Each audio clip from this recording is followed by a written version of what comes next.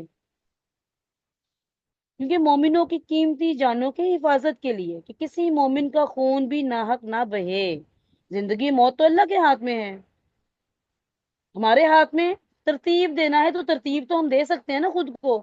تو موجودہ وسائل کو اختیار کرتے ہوئے کوشش کرنا ہمارا کام ہے، نتیجہ اللہ رب العزت کے اختیار میں ہے۔ اور پیارے نبی صلی اللہ علیہ وسلم نے یہی بات ہمیں یہاں بھی سمجھائی۔ تو بدر کا راستہ بڑا معروف راستہ تھا، تمام قافلوں نے یہیں سے گزرنا ہوتا تھا، اور یہ ہے بھی بڑی بہترین جگہ تھی۔ اب اللہ کے نبی صلی اللہ علیہ وسلم نے اس نامکمل لشکر کو لے کر روانہ ہوئے تو مدینہ کے دہانے سے نکل کر مکہ جانے والی شاہراہ عام پر چلتے ہوئے بحر روحا تک چلے گئے۔ وہاں سے آگے بڑھے تو مکے کا راستہ بائیں جانب چھوڑ دیا اور نازیہ کے مقام پر پہنچے، اور وادی رحقان پار کی تو درہ سفرا سے گزرے، پھر وہاں سے اتر کر وادی سفرا کے قریب پہنچے، اور وہاں سے قبیلہ جوہینہ کے دو آدمیوں یعنی بسیس بن عمر اور عدی بن ابی ازغبا اس کو قافلے کے حالات کا پتہ لگانے کے لیے بدر روانہ کیا۔ ٹھیک ہے، اچھا اب دوسری طرف قافلے کی صورتحال یہ تھی کہ ابو سفیان جو اس کا نگہبان تھا وہ بڑا محتاط تھا، اور ابو سفیان بڑا زیرک اور ذہین انسان تھے۔ انہیں پتا تھا کہ آتے ہوئے تو ہم نکل آئے ہیں، اب واپسی پہ مزید خطرہ ہے، بہت ذہین تھے وہ۔ تو اس لیے وہ بھی مسلسل حالات کا پتہ لگاتے رہے، اور جن قافلوں سے ملاقات ہوتی تھی ان سے کیفیات جو ہے ارد گرد کے ماحول کی وہ پتہ کرتا رہا۔ چنانچہ اسے جلدی معلوم ہو گیا کہ محمد صلی اللہ علیہ وسلم نے صحابہ کرام کو قافلے پر حملے کی دعوت دے دی ہے۔ یعنی ابو سفیان اتنا ذہین تھا کہ جب وہ وہاں پہنچے ہیں تو انہوں نے اس میں کوئی یعنی اس کے اونٹ کا گوبر دیکھا، اس میں گٹھلی دیکھی، اور گٹھلی سے پہچان لیا کہ یہ مدینہ کی کھجور ہے، تو اس کا مطلب ہے کہ یہاں پہ مدینہ سے لوگ ہمارے پیچھے تعاقب کرتے ہوئے پہنچے ہیں۔ اس نے فوراً زمزم بن عمر غفاری کو اجرت دے کر مکے بھیج دیا۔ اور یہ زمزم بن عمر غفاری جو ہے، یہ اس وقت کے زمانے میں اعلان میں پروفیشنل تھے، یعنی اسپیشلسٹ تھے اپنے کام میں، کہ چیزوں کا اعلان کرنے کے لیے لوگ انہی کو ہائر کیا کرتے تھے۔ اس وقت میڈیا تو نہیں تھا نا، ٹیلی فون تو نہیں تھے، میڈیا پہ تو وہ بریکنگ نیوز کے وہ بار بار ٹھا ٹھا کر کے تو نیوز نہیں آتی تھی، تو یہ لیکن چینلز تو تھے، نیٹ ورکنگ تو تھی۔ تو انہوں نے اس کو اجرت دے کر مکے بھیجا کہ وہاں جا کر قافلے کی حفاظت کے لیے کچھ قریش میں عام اعلان کر دو۔ اب زمزم بڑی تیز رفتاری سے مکہ آیا، اور عرب دستور کے مطابق اس نے اپنے اونٹ کی ناک چپڑی، کجاوا الٹا، اپنا کرتا پھاڑا، اور اسی اونٹ کے اوپر کھڑے ہو کر آواز لگا دی بڑا پٹافٹ، یعنی کہ سب لوگ اس کی طرف متوجہ ہو گئے۔ کیا جماعت قریش، قافلہ قافلہ تمہارا جو مال ابو سفیان کے ہمراہ ہے، اس پر محمد اور اس کے ساتھی دھاوا بولنے جا رہے ہیں، مجھے یقین نہیں کہ تم اسے پا سکو گے، تو لہذا ان کی مدد کرو۔ اب جنگ کے لیے اہل مکہ کی تیاری کو سن لیں، اب ہر طرف سے لوگ دوڑ پڑے، کہنے لگے کہ محمد اور اس کے ساتھیوں نے ہمیں کیا سمجھا ہوا ہے، وہ بھی وہ شیرا والے قافلے کی طرح سمجھا ہمیں پہلے، تو اب تو ہم ان کو چھوڑیں گے نہیں۔ تو مکے میں حالت یہ تھی کہ وہاں پر دو ہی طرح کے لوگ تھے، یا تو ہر آدمی خود جنگ کے لیے نکل رہا تھا، یا اپنی جگہ پہ کسی نہ کسی کو بھیج رہا تھا، یعنی سبھی نکل پڑے نا، سمجھ یہ آئی۔ خصوصاً معززین مکہ میں سے کوئی بھی پیچھے نہیں تھا، صرف ابو لہب نے اپنی جگہ پر اپنے ایک قرض دار کو بھیجا۔ تو کیا سمجھ آئی کہ قرضہ کتنی بڑی لعنت ہے؟ آج بھی آپ کا پورا مال ضبط ہو جاتا ہے اگر سودی قرضہ آپ واپس نہیں کرتے۔ تو ہمیں چاہیے کہ ہم سیرت سے ان ساری باتوں سے سیکھیں، ہم اپنے وسائل میں رہنا سیکھیں، تو یہ قرضوں کی لعنت میں اپنے آپ کو گرفتار نہ کریں، کیونکہ یہ تباہی ہے۔ اللہ تعالیٰ ہم سب کو محفوظ رکھے۔ تو گرد و پیش کے قبائل عرب کو بھی قریش نے بھرتی کر لیا، اور بنو ادی کے علاوہ باقی سارے قبیلے جو ہیں ان کے ساتھ چل پڑے۔ البتہ بنو عدی نے کسی بھی آدمی نے اس جنگ میں شرکت نہیں کی۔ اب ابتدا میں مکی لشکر کی تعداد 1300 تھی، اور ان کے پاس 100 گھوڑے تھے اور 600 زرہیں تھی۔ اونٹ بڑی کثرت سے تھے جن کی ٹھیک تعداد تو معلوم نہیں ہو سکی، اور لشکر کا سپہ سالار ابو جہل بن ہشام تھا۔ تو قریش کے 9 معزز آدمی اس کی کھانے پینے کی یعنی رسد کے ذمہ دار تھے، تو ایک دن 9 اور ایک دن 10 اونٹ ذبح کیے جاتے تھے۔ ٹھیک ہے، نہیں اتنا بڑا قافلہ تھا۔